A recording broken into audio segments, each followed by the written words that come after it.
Today we're diving into one of the biggest yet least understood challenges of our time, mass psychosis. It's the idea that entire populations can, without fully realizing it, fall into patterns of thinking, behaving, and feeling that are at their core unhealthy. Modern life has become a tightrope walk between personal ambitions, online pressures, and a search for connection.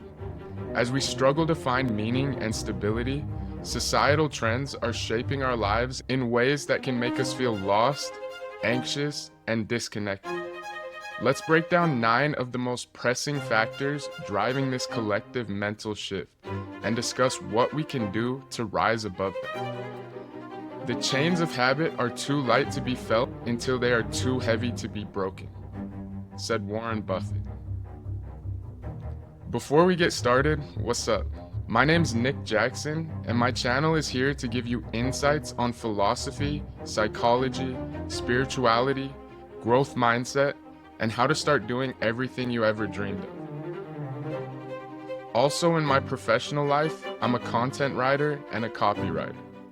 If any of those things are interesting to you, and if you love determining your own path of learning, subscribe to my channel and make sure you like the video to help push me forward in the algorithm. If you have thoughts on any part of this video, start a conversation in the comments down below. I love new ideas and insights from anyone who has them. Part 1. Social media destroys self-image. Social media has evolved from a place of connection to a hyper-curated arena of comparison. What started as a way to stay in touch has transformed into a mirror reflecting only our insecurities. According to recent studies, around 33% of teenage girls report negative body image issues stemming from Instagram alone. Constant exposure to highlight reels of others' lives can distort our self-image and create feelings of inadequacy. Leon Festinger's social comparison theory explains that humans naturally evaluate themselves by comparing to others. When this comparison is constant and skewed towards unrealistic portrayals, it damages self-esteem.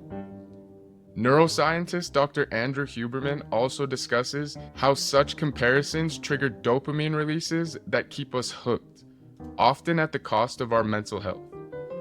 Comparison is the thief of joy, said Theodore Roosevelt. Popular YouTubers like Matt Diavella and Nathaniel Drew talk about the benefits of digital minimalism to help us detach from these endless comparisons. They urge us to embrace real experiences over carefully constructed online personas. Here's something you can do.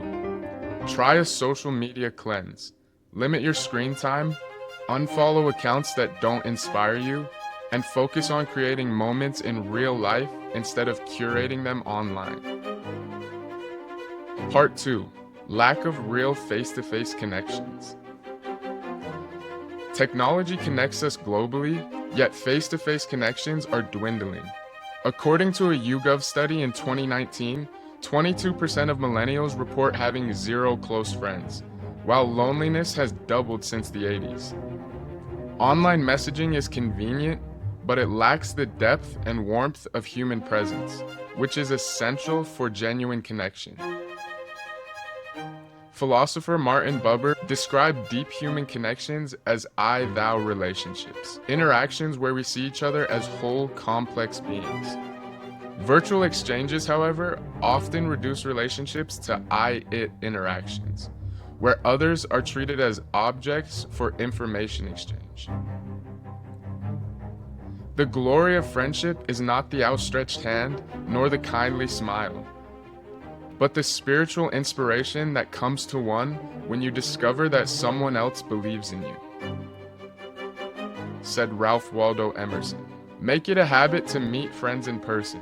Even simple face-to-face interactions can replenish our emotional reserves. Try scheduling regular catch-ups and prioritize these over screen time. Part 3. Promotion of promiscuity and hypersexuality.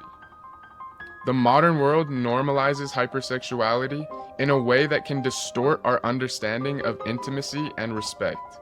Research shows that a high consumption of adult videos can lead to dissatisfaction with real-life relationships, unrealistic expectations, and even addiction.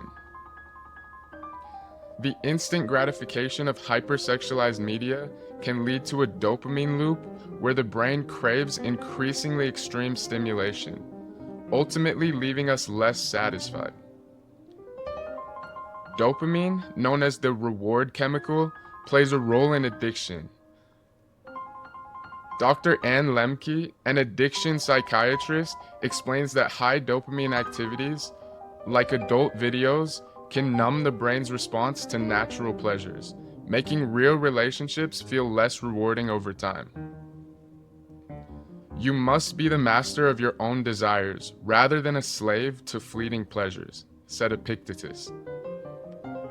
Be mindful of what media you consume and its impact on your view of intimacy and relationships. Building real connections requires emotional vulnerability, not just physical desire. Part 4. Lack of purpose and lack of discipline. Purpose has become elusive for many, with the focus shifting to temporary rewards rather than long-term fulfillment.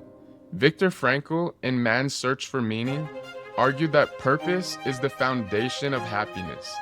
In 2018, Gallup reported that only 33% of people feel engaged at work, with a growing number feeling that their work lacks meaning. Discipline builds resilience. YouTuber and clinical psychologist Jordan Peterson emphasizes the importance of setting clear goals and routines as a pathway to discovering purpose. When life lacks direction, it's easy to fall into despair. When a person can't find a deep sense of meaning, they distract themselves with pleasure, said Viktor Frankl. Start with small, achievable goals to rebuild discipline. Whether it's exercise, reading, or a hobby, working consistently on something meaningful can help us rediscover purpose. Part 5. No more in-person socializing. Since 2020, in-person socializing has declined drastically. As U.S. Surgeon General Dr. Vivek Murthy warns, the rise of loneliness is becoming an epidemic, leading to higher rates of anxiety, depression, and even physical illness. Studies have shown that socializing and touch release oxytocin, which reduces stress and boosts happiness. Humans are wired for connection. Dr. Susan Pinker in The Village Effect notes that face-to-face contact releases neurotransmitters that protect us from stress and enhance resilience. We are hardwired to connect with others.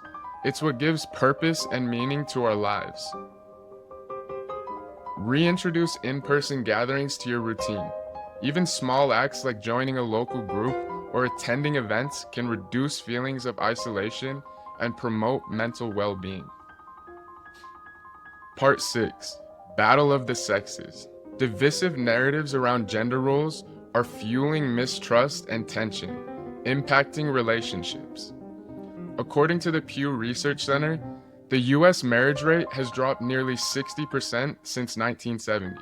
Increasingly polarized media doesn't help, framing gender issues in ways that can make mutual understanding more difficult.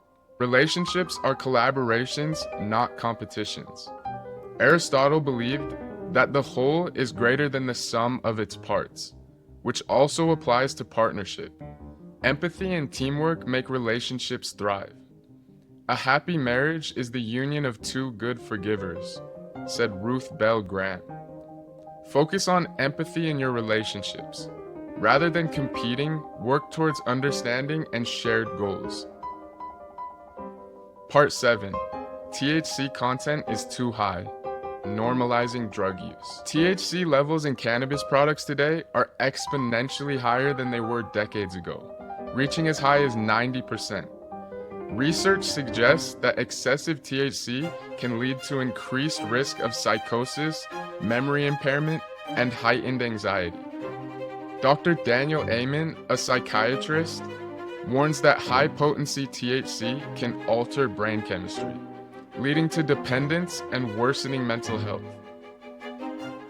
Rather than escaping, people need healthier coping mechanisms.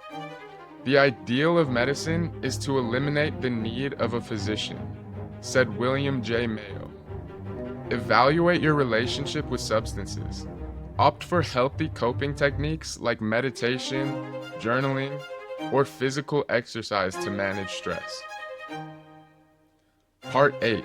Promotion of everything being easy and immediate. Modern convenience has made us less patient. Psychologist Dr. Roy Baumeister's research shows that delayed gratification is critical for self-discipline. But our world of instant everything encourages us to seek shortcuts. The Stoics believed in patience and mastery over immediate desires. Seneca said, "It is not because things are difficult that we do not dare. It is because we do not dare that things are difficult." Practice delayed gratification. Whether it's saving money, eating healthily, or setting a long-term goal, challenge yourself to work for lasting results. Part 9. Death of the family and decline in homeownership. Family structures are shifting. With fewer people owning homes and stable bases, homeownership in the US has declined steadily, which leaves many feeling unmoored and uncertain about their future. Philosopher Alain de Botton suggests that family and home offer a psychological anchor, creating stability even in challenging times. "Home is not where you live, but where they understand you," said Christian Morgenstern. Create rituals that make your living space feel like home. Whether you own it or rent, stability comes from within and can be cultivated wherever you are. The 9 issues we've discussed aren't just trends, they're obstacles to living fulfilled, authentic lives. But by understanding them, we can take the first step to reclaiming our minds and living intentionally. It's time to break free, rebuild connections, and find meaning beyond the noise. We don't have to be at the mercy of a world spinning out of control. The power to reclaim our lives is in our hands. And as always, thanks for watching. Remember to like, share, and subscribe for more insight. Value learning, keep growing, and we'll succeed together. Peace.